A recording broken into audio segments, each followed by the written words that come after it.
Hello, in this video we'll be talking about the canonical sum of product that forms the truth function.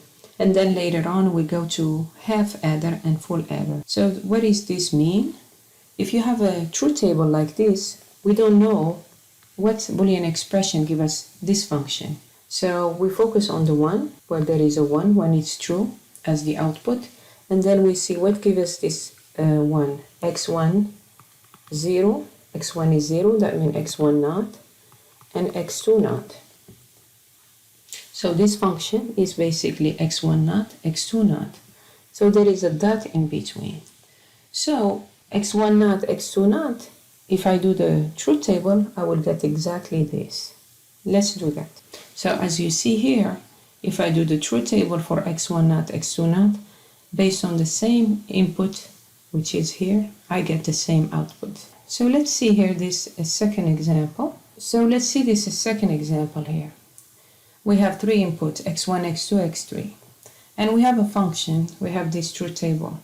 But what is this function? What is the canonical sum of product? So first we're going to look for only what makes the output a 1. I have 2. Either x1, x2, x3, because they're all 1, so I didn't negate them. Or x1 not, x2, x3. So therefore this function is x1, x2, x3 plus x1 not, x2, x3. And if you do truth table for all this, you get the same table. Another example here, you could stop the video and try it. Again, we have a 1 here, which is x1, x2 not, x3, and then x1, x2 not, x3 not, and then x1 not, x2, and x3 not. So the function basically is x1, x2 not, x3 plus x1, x2 not, x3 not plus x1 not, x2, and x3 not. And this is why they call it the canonical sum, because addition of the product. So this example here kind of summarize everything we learned. So let's see, it says first find the canonical sum of product for the truth function in the accompanying table. So again, I'll focus on the 1. Please take a minute and write the function. So the function is x1, x2, x3 not plus x1, x2 not, x3 not. The next we're asking the question. Next, the question is to draw the logic network for this expression. So please take a moment and draw the network. So here we have x1, x2, and x3 not. This should be combined with an AND gate. And then again, x1, x2 not, and x3 not, and combine them with an AND gate. And between them, there is an OR gate. That means we connect these two. I put a plus to differentiate between the AND and OR gate. And this is the f of x1, x2, x3. So the next question, it says use the Boolean algebra to reduce the expression of part A. So to equivalent expression whose network require only 2 logic elements, and then draw the network. So this function here has how many gates? 1, 2, 3, 4, 5, 6 gates. What we want to do is we want to draw a logic network with only 2 gates. That is exactly equivalent to this one. That means if I do the truth table, it will give me exactly the same output for the same input. But we need to use Boolean algebra. So what does it mean? x1, x2, x3 not plus x1, x2 not, x3 not. I need to reduce it using the properties of Boolean algebra to an expression with only 2 gates. So the first thing I see is I could use commutative property to move things around. So here I use 1b and I end up with this x1, x3 not, x2 plus x1, x3 not, x2 not. And what I'm going to do is I'm going to use the distribution while I pull the x1, x3 not, and then I have x2, x2 not here. So what I use is 3b. And the reason why, because x2 naught gives me 1. So here I am reducing it a little bit to just x1, x3 naught dot 1. And then I'm going to need to use the 5a. The identity will give me x1, x3 naught, which is 4b. So this expression that we brought from this table is equivalent to this one here.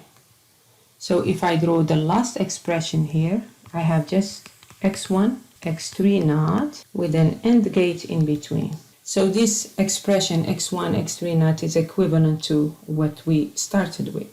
And right here we needed only 2 gates.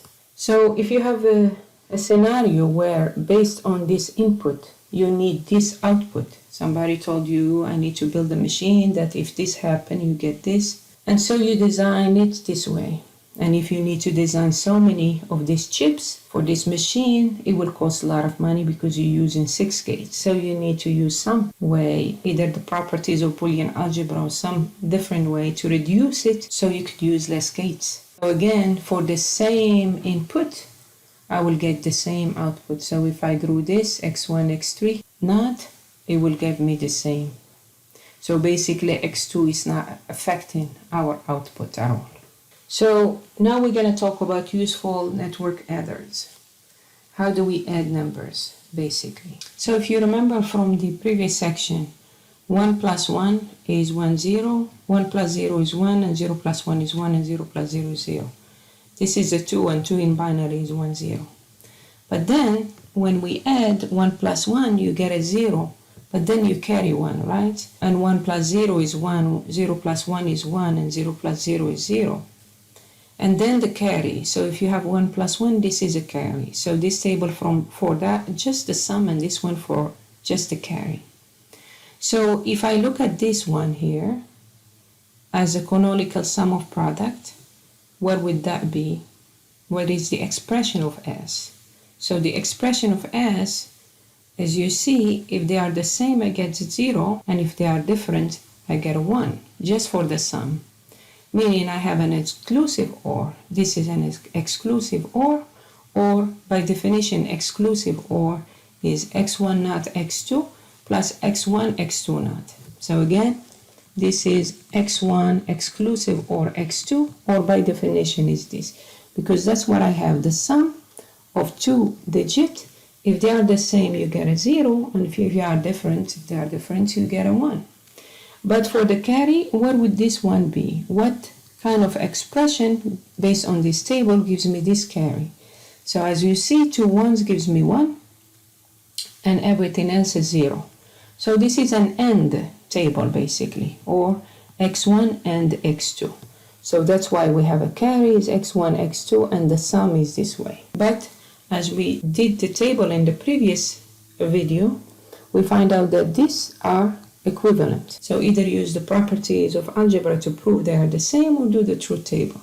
Because exclusive OR can be written as x1 naught x2 plus x1 x2 naught, or as x1 plus x2 times x1 x2 quantity naught. So from that notion, we could talk about just half adder. Where we're gonna add half adder, meaning we're gonna need to just add 2 digits. That's why we call it half adder.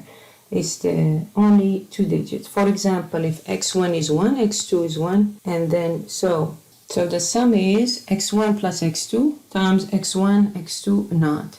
This is exclusive OR, but written differently. So as you see, x1 plus x2, this is what it gives me, 1 plus 1. So this is x1 plus x2, which gives me basically 1. And then x1 and x2, this one here gives me x1 and x2, but I have to negate it is 1, but when I negate it, it becomes 0. And the carry, which we said is just x1, x2, is a 1. And here, this is a 1 and 0. So 1 and 0, what does it give me? 0. So as you see, when I add 1 and 1, you get a 0, that's your sum. And then the carry is a 1. So as we have here, 0 and you carry 1. And you could try the same thing when you have 1, 0 or 0, 1 and so on. So again, this is the table. This is just half adder. Why we call it half adder? Because I'm adding just 2 digits. The full adder is when you add so many digits at the time. So this is a full adder. So here is a half adder, and you could try that similarly here. If I have 1 plus 1, as I said earlier, this gives me 1, and here is a 1, but I'm going to negate it. It's a 0. So here it's going to give me 0. But the carry is a 1. So the carry goes to the next one. The carry goes to the next one. And then you carry. So for example, if I have 1, 0, 1 plus 1, 1, 1.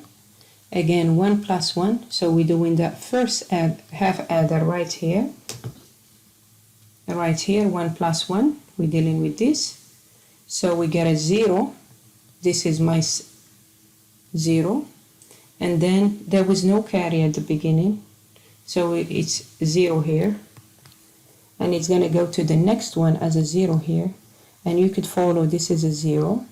So 0 or 0 is 0. And also here it goes as a 0. So, and this 1 goes here as a 1. So the next thing is you continue, you get a 0 here, but when you negate it, it's going to be 1. And a 0 become a 1. So 0 and 1, so the sum is 0. And then 1 and 1, the carry is 1. So all of this here, full adder, it just did this for me. 1 plus 1. Remember, we started with no carry. What we did is 1 plus 1, which is here.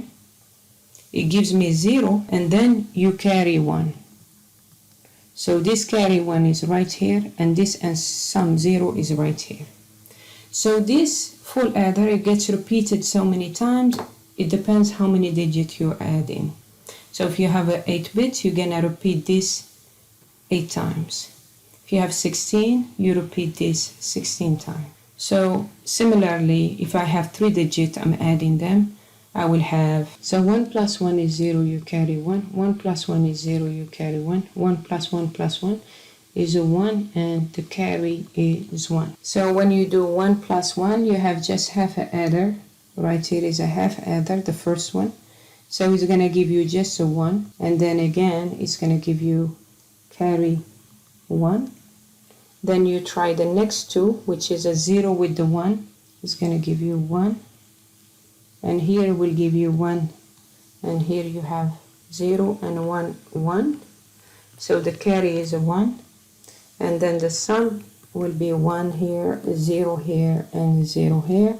So therefore, it's going to give you the answer of 0, 0, 1, 1. So try applying the full adder, and you trace through it. One is half, full, and you're going to see that you will get the same result, 1, 1, 0, 0. So finally, a few other logic elements that you may see sometimes are what we call NAND. NAND is just negation of AND, like this one, or NOR, which is you negate OR.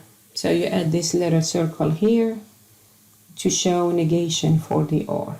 So some books do mention this too, instead of writing it with the an OR gate and then using an inverter. So sometimes you may see this expression, which means the same thing. I hope this video is helpful.